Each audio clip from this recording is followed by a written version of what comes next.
Good day, visitor. This short show is about a trip from Charles Darwin Park to Berrimah and into central Darwin, and an exploration of Doctor's Gully and the Darwin Esplanade. Charles Darwin National Park is known for its wetlands and birds. I reached the Palmerston Darwin cycle route that follows the old Pine Creek railway line at the Berrimah Water Tower. There's a historical display at the water tower showing the view from the top in 1941.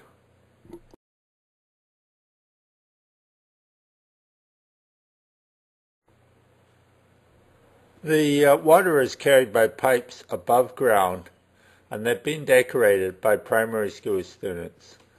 I was intrigued that their artwork was on one side and their names were on the back of the pipe. What a lovely way to commemorate a great day out to do some art.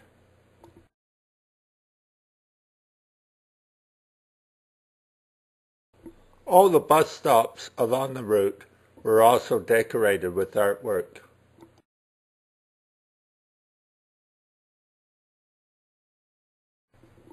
Some of the artwork really captures the character of Darwin and the Northern Territory. A photograph showing the section of the cycle route. I passed a very interesting site. It's an old derelict building with the parkland around it filled with the remains of derelict planes. I don't know the story of this.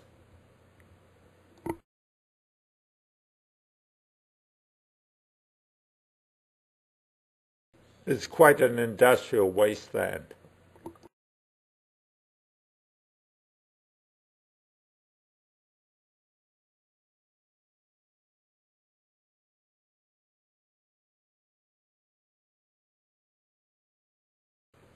The route that I'm on follows the old Pine Creek railway line, and there's an old and vandalized sign outlining the story of the Pine Creek Railway. It was constructed in the 1880s to support the gold fields at Pine Creek, with the intention one day to be extended south to Alice Springs and Adelaide. 16th of July 1888, the first locomotive Silverton completed service to Adelaide River. It was hoped that Darwin would become a metropolitan centre servicing a vast hinterland, with the railway being extended south. But with the decline of the goldfields in the 1890s, the railway no longer became productive.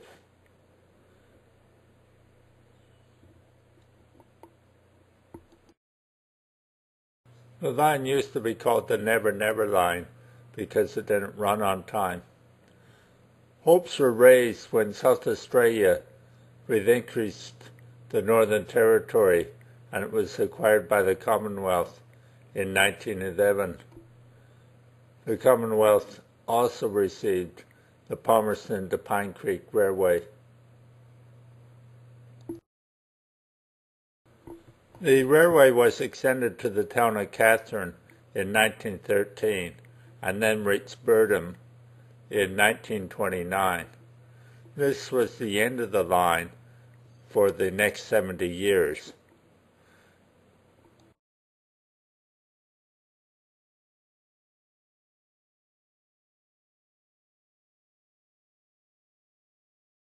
The railway gained a lot of use during the Second World War with the transport of military supplies north, but was running a large deficit during the 1970s and was closed in 1976. The line was abandoned in October 1980. During the late 1980s and early 1990s, the old ties and railways were removed. In the mid-1990s, the Northern Territory and local government implemented a program to develop a system of cycle paths throughout Darwin to Palmerston. And this route travels much of the old Pine Creek alignment, explaining the reason for the nice concrete bridges. I've reached the Esplanade. It's backed by large five-star hotels that overlook Darwin Harbour. The Esplanade is a beautiful parkland which overlooks the harbour. To the right is Doctor's Gully, my next point of call after I look at some of the monuments. A sign tells me that fish feeding at Doctor's Gully is a very popular tourist attraction, with hundreds of large and small fish coming in from the ocean at feeding time. Other things to see include the festivals and parades along the parklands of the Esplanade and Lameroo Beach.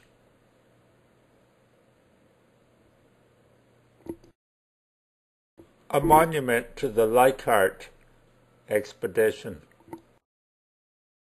I learned that Frederick Ludwig Leichhardt, naturalist and explorer, came with a party of pathfinders from Brisbane to reach Port Essington in 7th of December 1845.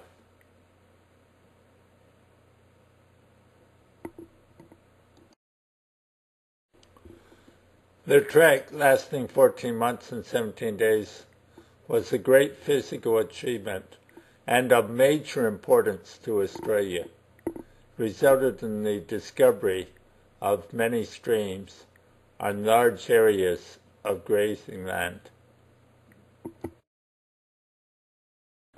Some of the rivers that were discovered by Leichhardt: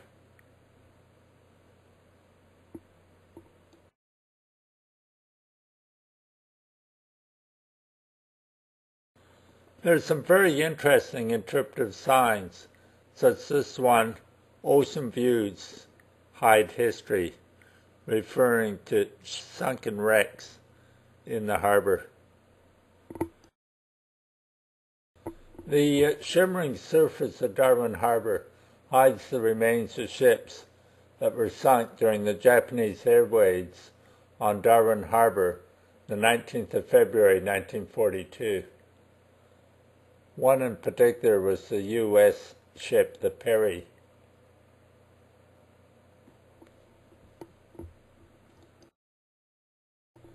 The destroyer, the USS Perry, suffered the greatest loss of life. The ship suffered 4 direct hits from Japanese bombs and quickly became an inferno, sinking stern first. A view of the USS Perry on fire.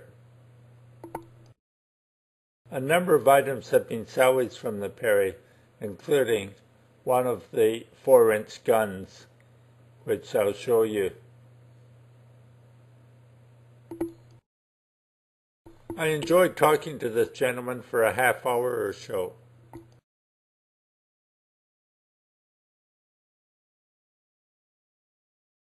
The gun was unveiled in 1992 and has been on display ever since.